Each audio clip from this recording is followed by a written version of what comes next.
Assalamualaikum warahmatullahi wabarakatuh. Pada kesempatan kali ini, saya akan melakukan simulasi hydrodynamic diffraction menggunakan ANSYS Aqua. Pertama, yang dibuka adalah workbench, kemudian full hydrodynamic diffraction, lalu akan keluar sistem panel, yaitu terdiri dari beberapa step dari memasukkan geometri, lalu pengaturan model, setup, solution, hingga memperoleh hasil. Baik, kita mulai. Yang pertama itu adalah memasukkan geometri.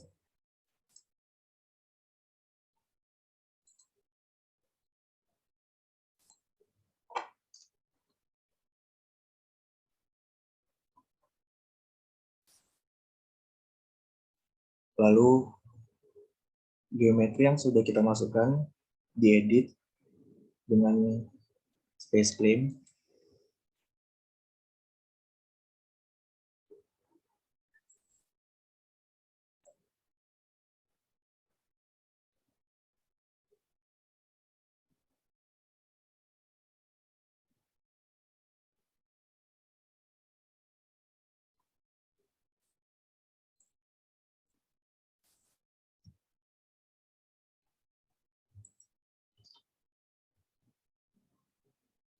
Pastikan geometri yang sudah dimasukkan itu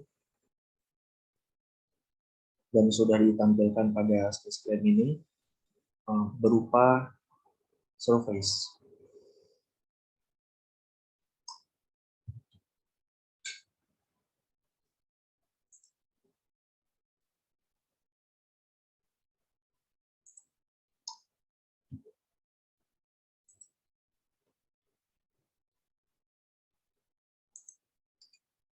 Kemudian saya akan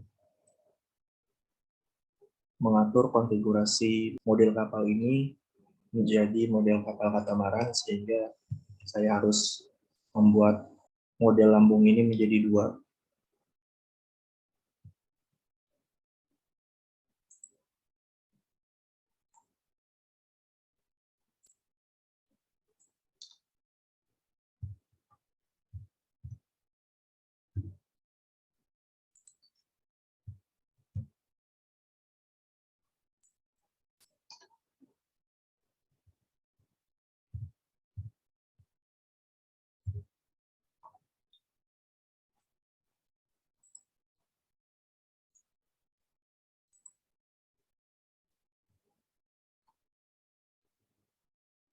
Kemudian model kapal ini harus dibagi menjadi dua bagian.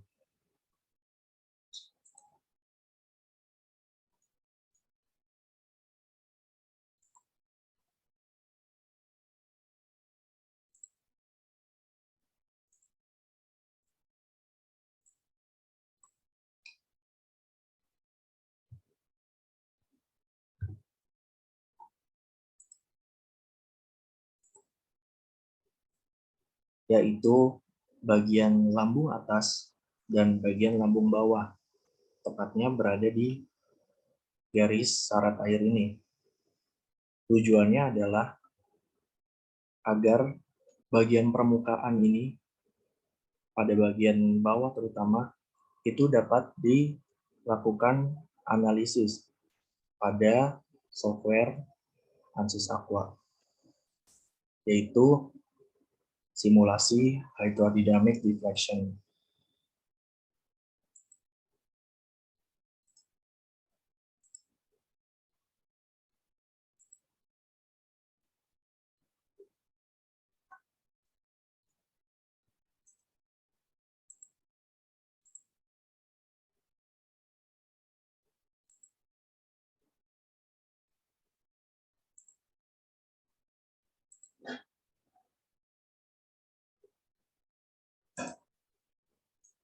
Kemudian atur zero point ini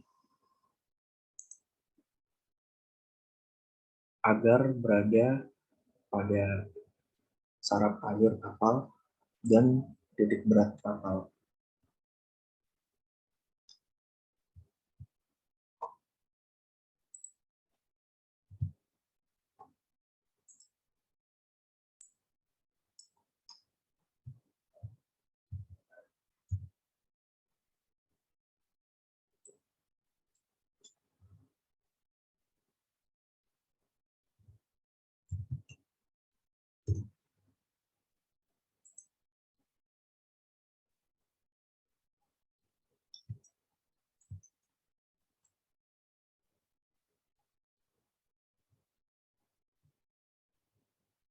Kemudian beri nama pada setiap surface kapal.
Kemudian jangan lupa untuk mengatur share topologi menjadi share, yaitu gunanya adalah untuk memudahkan analisis hydrodynamic diffraction pada kedua bagian lambung, yaitu lambung atas dan lambung bawah, sehingga hasil meshing-nya dapat terhubung. Kalau sudah kita save, kita kembali lagi ke workbench. Kemudian jika sudah checklist, maka bisa dilanjut untuk mengedit model.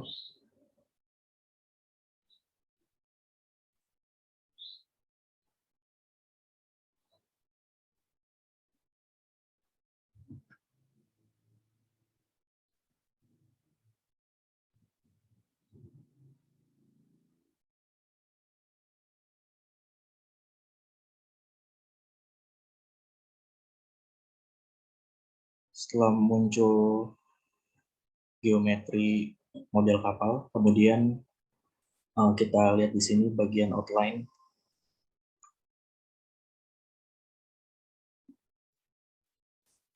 Dia terdiri dari geometri, connection, mesh, dan hydrodynamic diffraction. Kemudian kita lihat, pastikan model kapal ini titik beratnya atau zero point-nya berada pada tengah kapal.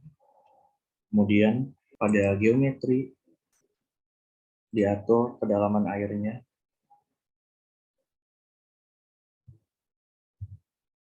Ini bisa diasumsikan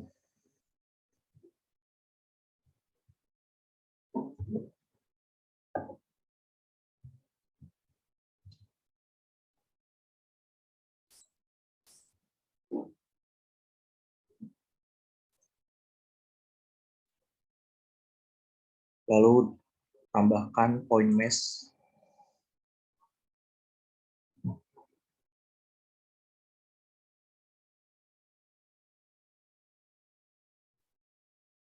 pada point mesh properties. Nilai Z ini adalah nilai Kg, tetapi nilai ini dihitung dari zero point.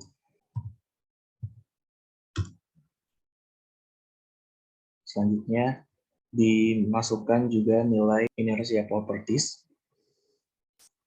Di sini ada dua opsi di mana kita bisa memasukkan nilai inersia atau kita bisa memasukkan nilai radius of gyration.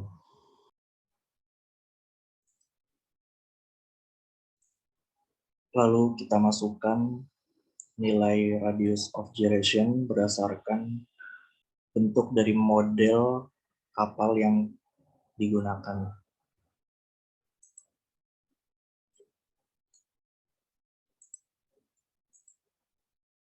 Jadi radius of gyration yang dimiliki oleh setiap kapal itu bisa berbeda. Nilai ini dapat diperoleh atau dapat diketahui dari beberapa referensi artikel jurnal, itu bisa dicari di internet. Kemudian di sini kita masukkan nilai KXX, yaitu 0,16 kali panjang kapal, sehingga didapat nilainya 4,04 meter.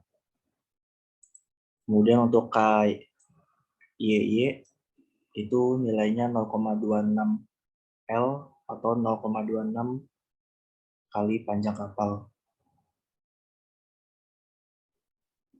yaitu 6,565.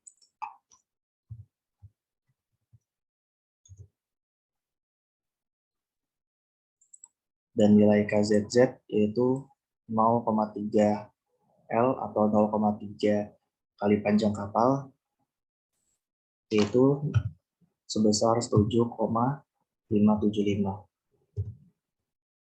Setelah dipastikan nilai point mesh ini sudah dimasukkan, kemudian selanjutnya adalah kita ke tahap mesh. Di sini ada dua input yang kita akan ubah. Di sini adalah maksimum element size, ukuran elemen maksimum yang dapat kita masukkan, dan itu akan mengatur ukuran elemen yang nanti akan di meshing pada model kapal. Di sini kita masukkan nilainya 0,161.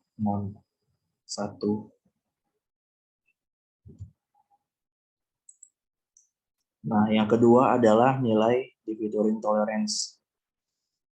Nilai ini adalah nilai toleransi. Itu nilainya kita atur toleransinya menjadi 0,00001. Lalu kita generate mesh.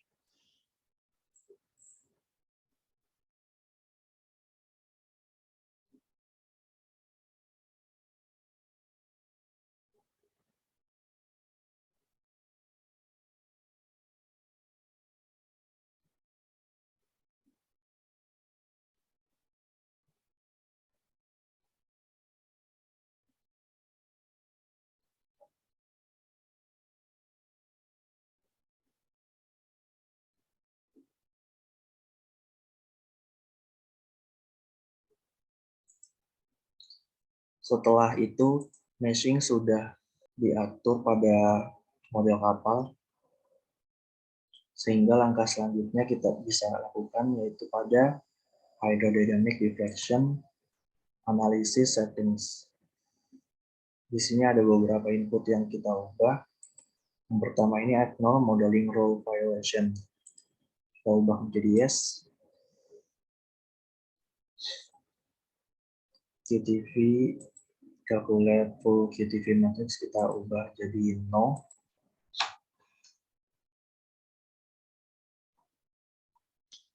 Lalu di sini ada include multi-directional wave. Di sini diatur apakah arah gelombang ini disimulasikan itu terdiri dari berbagai arah gelombang atau hanya satu.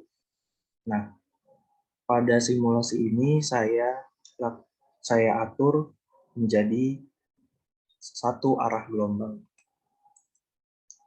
Maka dari itu saya mengatur include multi-directional wave-nya menjadi no.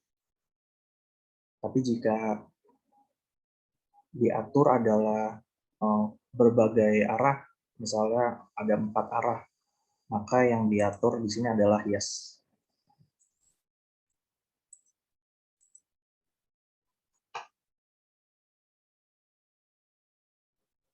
Nah, kemudian di sini untuk jenis arah gelombang di sini yang dimasukkan itu ada 3 pilihan. Yang dipilih adalah single direction forward speed.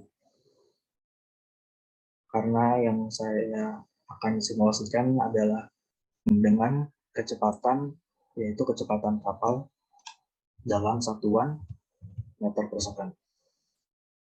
Dan ini kita bisa atur arah gelombangnya. Yang mau saya atur di sini arah gelombangnya dari arah 180 derajat atau headset. Sedangkan kalau mau mengatur dari beberapa arah gelombang, itu bisa dipilih range of directions. Selanjutnya, ini adalah pengaturan untuk wave frequencies. Di sini saya menggunakan hanya 15 number of frequency. Ini bebas, bisa dimasukkan berapa saja. Di sini range-nya saya atur program control.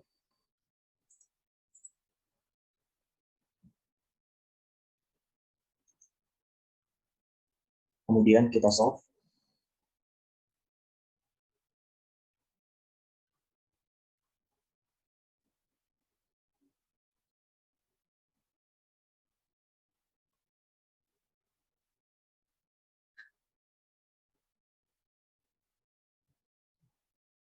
Dan akan muncul di sini beberapa warning, tapi ini diabaikan saja karena memang semestinya demikian.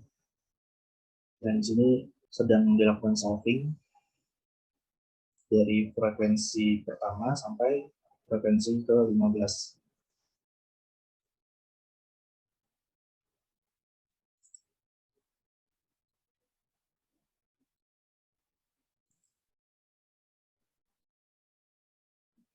Lalu setelah solving selesai, selanjutnya kita bisa mengetahui hasil dari simulasi. Pertama, klik solution, klik kanan, lalu klik insert result. Nah, di sini kita bisa mengetahui nilai RAO, yaitu nilai perbandingan antara amplitudo gelombang dengan amplitudo kapal. Lalu kita pilih di sini distance, rotation, versus frekuensi. Nah, di sini untuk structure kita pilih tools, lalu komponen di sini ada 6 yang terdiri dari 6 derajat kebebasan atau degree of freedom. Di sini ada global X, ini untuk gerakan surging. Di sini global Y untuk gerakan swaying, global Z untuk gerakan heaving, global RX untuk gerakan rolling, global RY untuk gerakan pitching, dan global RZ untuk gerakan yawing. Nah, di sini saya akan memilih global Z untuk gerakan heaving.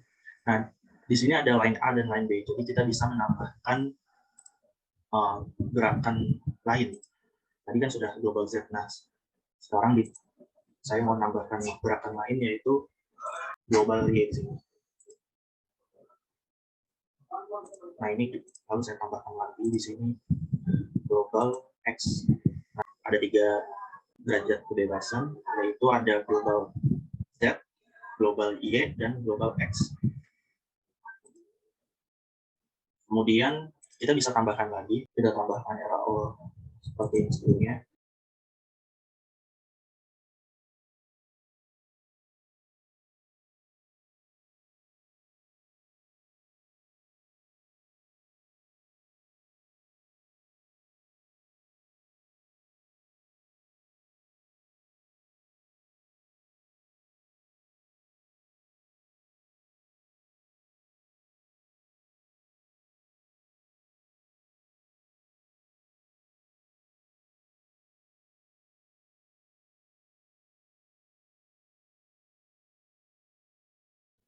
Selain itu juga kita bisa mengetahui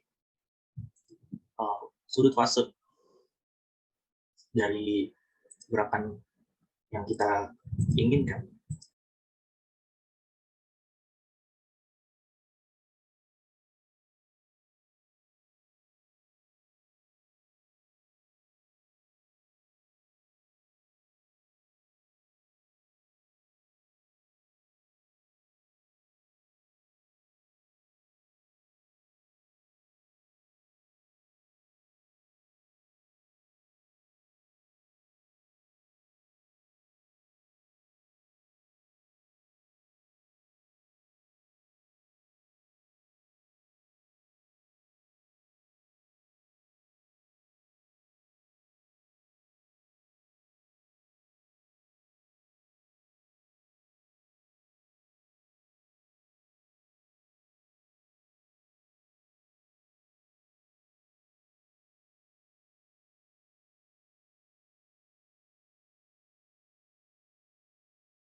Setelah dipastikan semuanya sudah di-input, lalu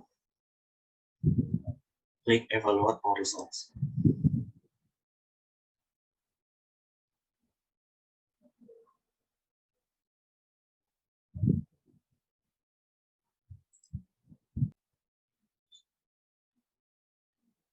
Nah, jadi ini telah keluar hasil untuk nilai RAO, gerakan surging, heaving, dan swaying.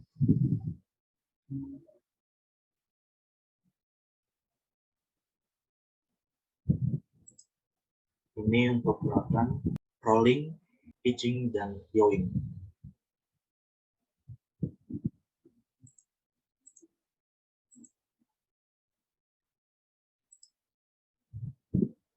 Ini sudut fase untuk derajat kebebasan yang tadi. Nah, untuk menentukan yang mana yang digunakan, misalnya dalam suatu penelitian itu tergantung dari topik apa yang mau dibahas, apa yang akan digunakan. Nah, misalnya penelitian untuk mengetahui gerakan hidrodinamik ketika kapal itu terjadi gerakan yang mengangguk pada haluan. Nah, itu kita bisa cari dengan mengetahui nilai RAO untuk gerakan pertama ini heaving. Heaving ini kan global Z. Yang global Z. Ini. Dan yang kedua itu ada gerakan pitching. Pitching.